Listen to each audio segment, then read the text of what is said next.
They say the best roads in South Africa are the ones made of gravel, and today we're taking a long way home. From childhood memories in Yzerfontein to a family showdown in the harbour, this leg of the trip is all about the people we shared with.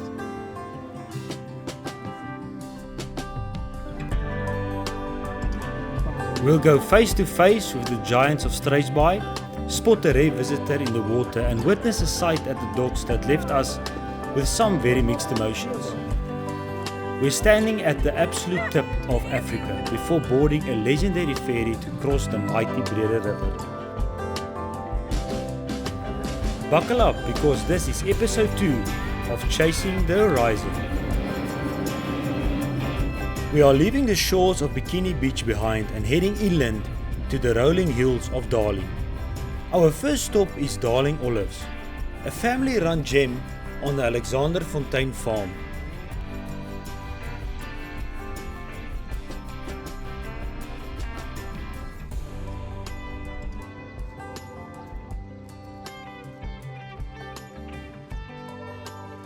This isn't just a tasting, it's a masterclass in West Coast flavour. From the cold pressed oils to their famous chocolate coated olives, you can taste the dryland grit that makes this fruit so intense.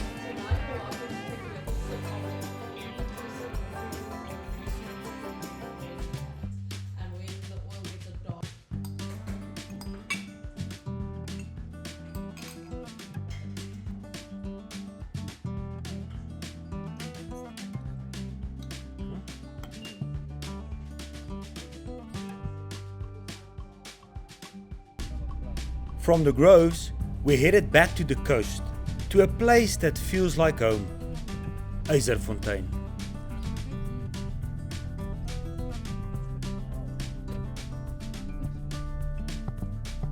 This town is close to my heart.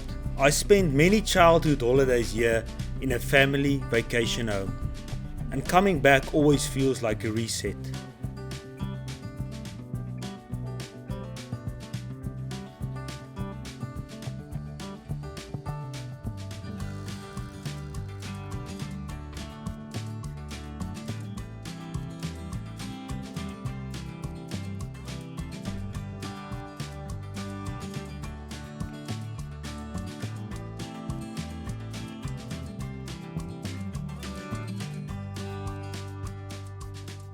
To celebrate being back, we kept it simple. Dinner right out of the car, parked up against the ocean to catch a sunset that turned the sky to gold.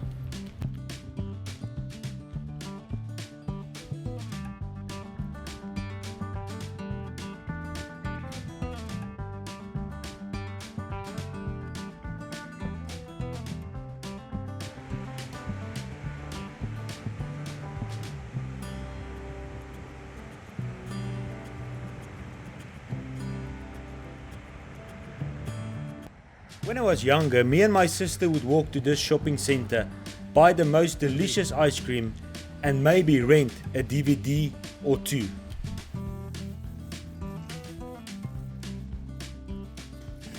To share this with my wife was very special.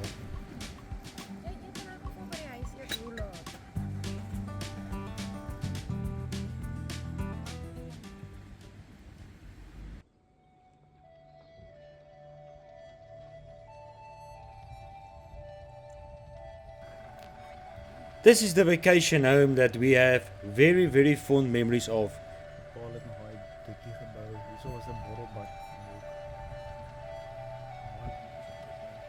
After a trip down memory lane, we visited the legendary Weskus Padstal. More than just a farm style, it's the gateway to the West Coast. Stepping inside is a sensory overload. The smell of freshly baked roosterkoek and farm style bread hits you first, followed by shelves stacked with local preserves, biltong and unique handmade crafts. It's a place where time slows down. You can grab a coffee under the trees, explore the nursery or wander through this famous aviary where exotic birds add a splash of colour to the fynbos backdrop. Whether you're there for a hearty breakfast or just to stock up on padkos for the road ahead, the Weskus Padstal is the soul of the West Coast hospitality.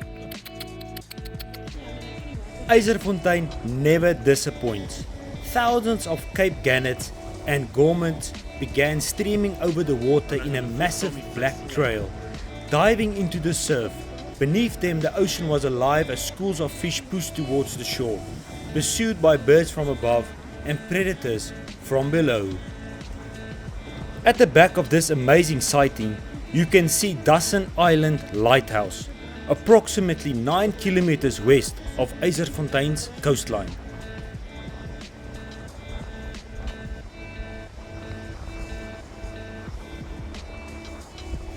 Watching this wild feeding frenzy against the quiet horizon of my childhood playground, it's a reminder of why I'll always be coming back to Yzerfontein.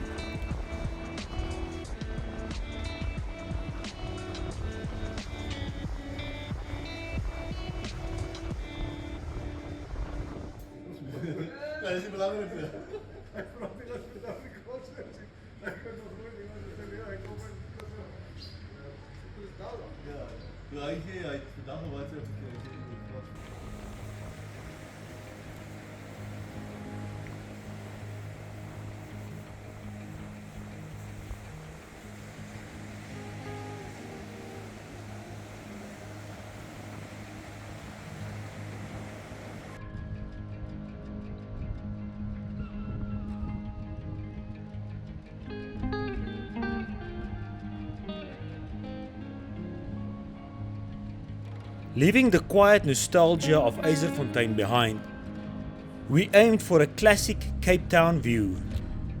Our destination for breakfast was the vibrant beachfront of Bloubergstrand. This spot is iconic for one reason: Table Mountain.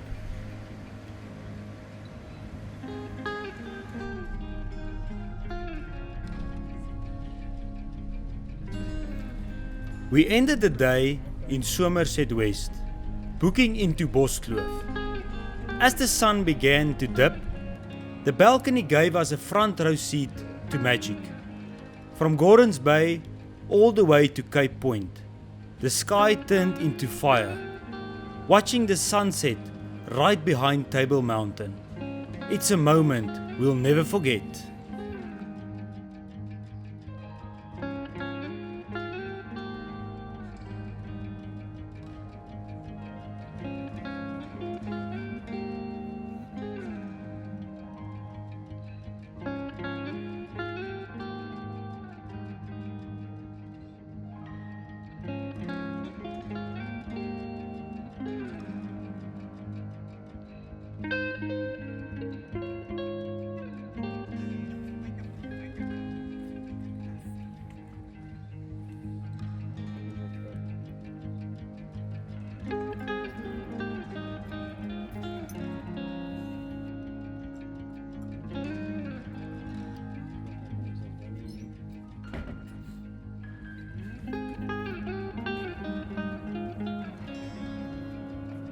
The next morning, the crew grew by 2. We headed to the airport to pick up my parrots. They're joining us for the next leg of this adventure.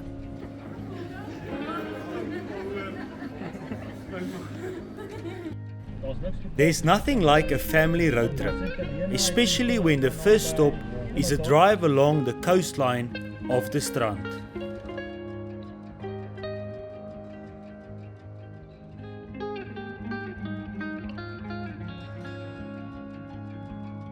Ik denk groot brak is die beste.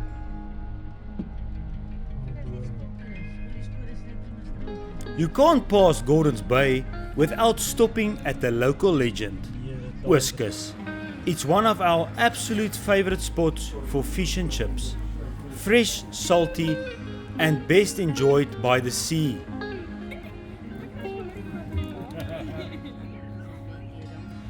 It's the feel we needed for the drive ahead.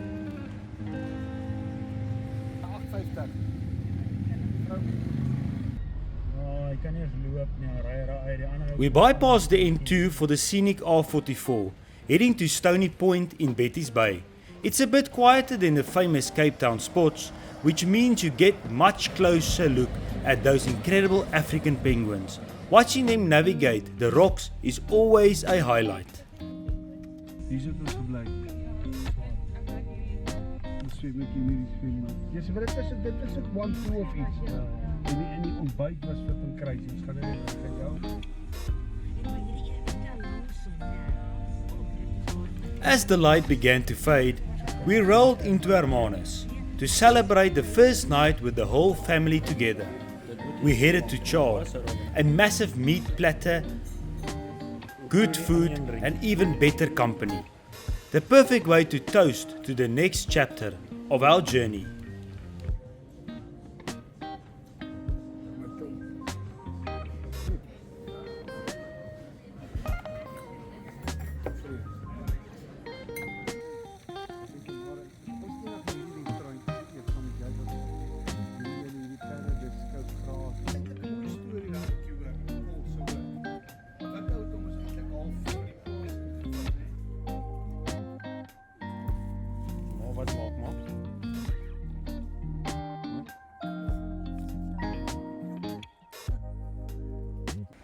We took a stroll down into the old harbour.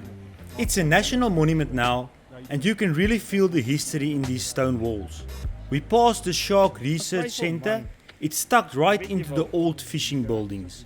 Even though we didn't go inside, just knowing this old harbour is now a hub for protecting our coastline sharks is a pretty cool contrast to its hunting past. It's definitely the most peaceful spot in town for morning walk with the family.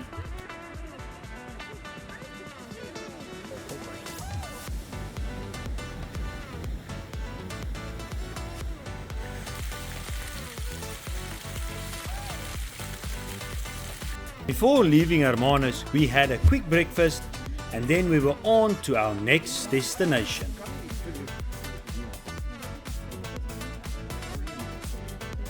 We pulled into Gans Bay, especially the small slipway at Klein Bay. This place has crazy energy to it. On one side you have the local wooden fishing boats, the bakkies, that have been the backbone of this town for generations. And on the right next to them are these massive high-tech powerboats heading out to Dyer Island.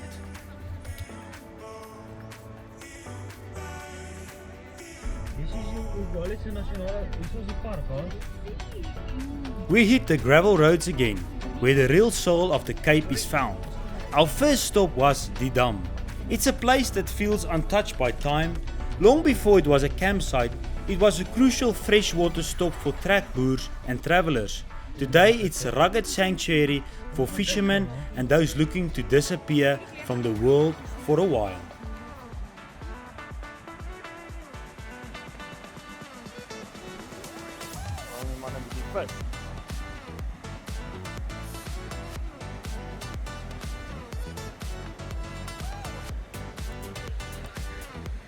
Ik denk het lijkt me zo, ja.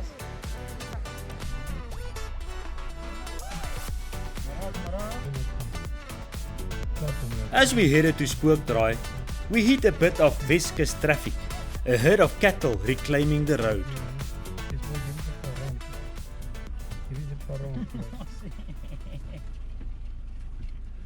Yes, hier is 'n paar rand.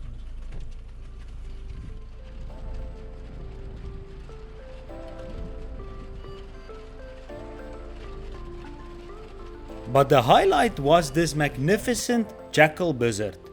It's endemic to South Africa, and seeing one perch so still against the blue sky, it just reminds you who really owns this land. We even had to slow down for a tortoise making a brave dash across the grid. On these roads, you don't rush, you just enjoy the show.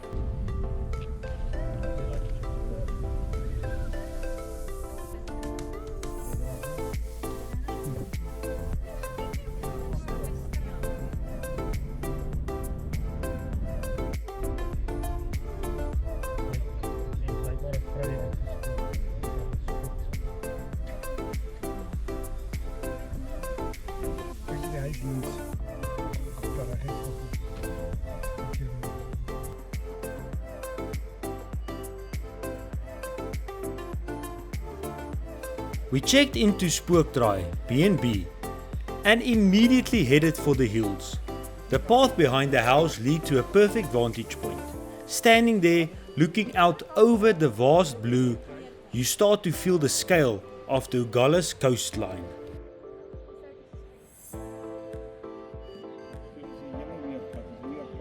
Is it yellow?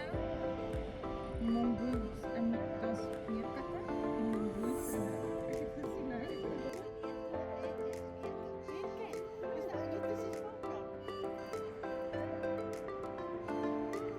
Walking onto the jetty at Struisbaai harbour, you immediately greeted the locals. And I don't mean the people. A group of massive short-tailed stingrays lives right here in the shallow water. They're incredibly curious and gentle. My wife even reached down to see if she could get a quick touch as they glided past. It's one of those rare places where you can get face to face with creatures that usually hide in the deep.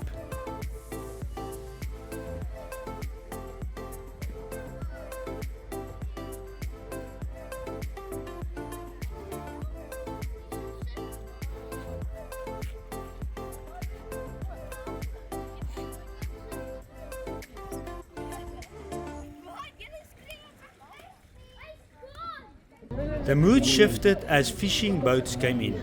They unloaded about 50 small sharks, a sight of mixed emotion for us. It's a stark reminder of the thin line between the beauty of marine life we admire and the reality of the fishing industry that sustains these coastal towns.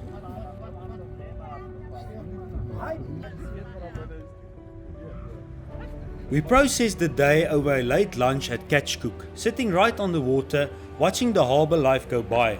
There's no better place for traditional fish and chips. But then something completely unexpected happened. Darting between the giant stingrays was a Cape Clawless Otter. These guys are usually incredibly shy and mostly active at dawn or dusk. So seeing one out in the open, playing in the harbour water was like winning the wildlife lottery. Wat maak hy in die seewater?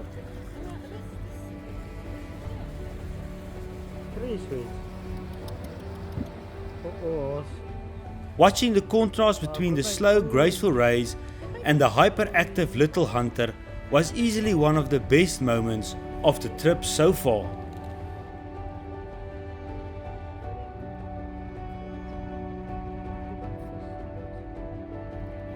Jy kan sien hy geniet dit.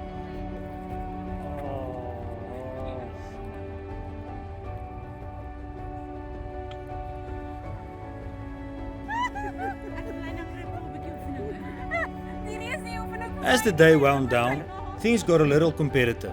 My wife and my dad decided to settle once and for all who the real athlete of the family is. They lined up on the harbour wall for a classic sprint finish.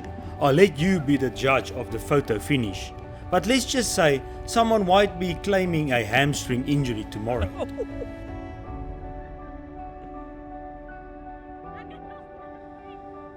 With the race over, the harbour fell into that quiet golden stillness that only the Cape can produce.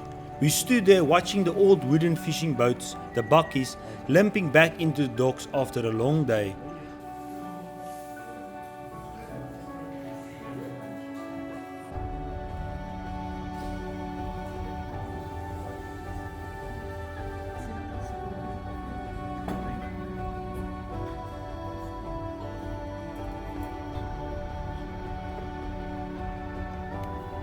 We started the morning at Yzerfontein. It's a hidden gem where the sound of the ocean is different. Instead of sand, the beaches are covered in millions of smooth, multicolored pebbles. Every time a wave retreats, you hear this incredible clattering sound as the rocks roll over each other. It's peaceful, isolated, and feels like the end of the world. Finally, we reached the big one, the most southern tip of Africa. Standing at this monument, you're officially at the bottom of the continent. To our left, the Indian Ocean, to our right, the Atlantic. It's a place of massive shipwrecks and the legendary storms. But today, standing here with my parents and my wife, it just feels like a massive milestone for our trip.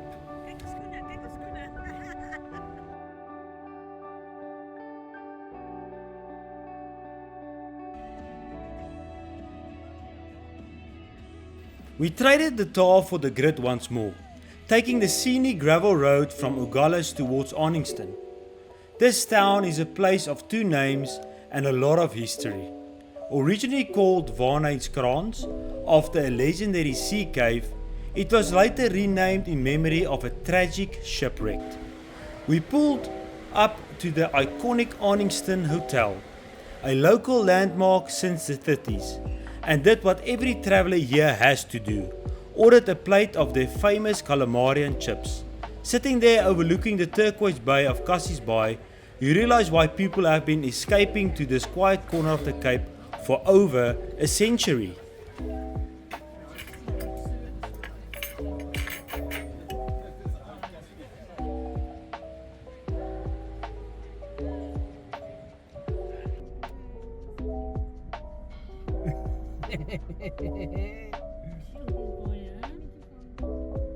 Hey!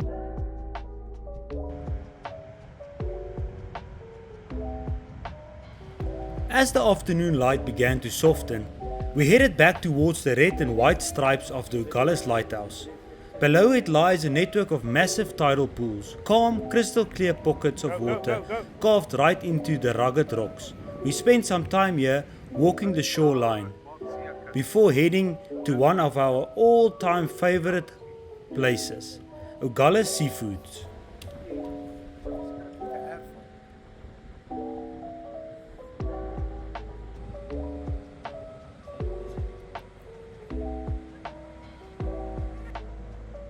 Die trek is al oesters uit.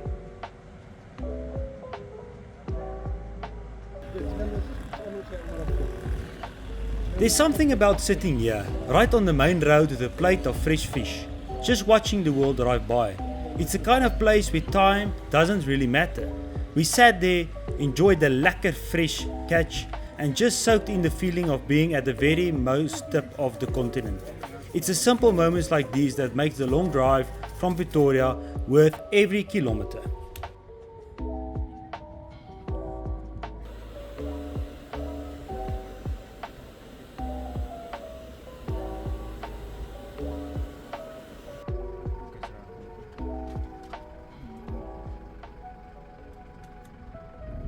We headed deep into the Overberg farmlands, surrounded by ostrich camps and rolling hills, on our way to a very special river crossing, the Malgas Ferry.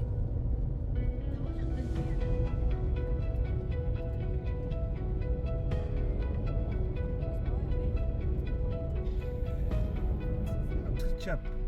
Daai ouens het goed in hulle nek. Of hulle het hulle gedaar. Kyk, hulle het op gedaar. Hulle raak aan.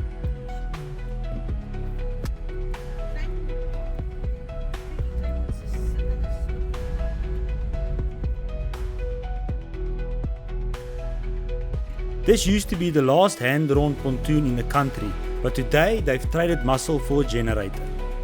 Even with the hum of the motors, the experience hasn't lost its charm. Driving your car onto a floating wooden deck and watching the cables pull you across the wide Breede River is a proper South African road trip moment. It's a short crossing, but it gives you just enough time to switch off the engine, listen to the water and appreciate the slow road to our final destination.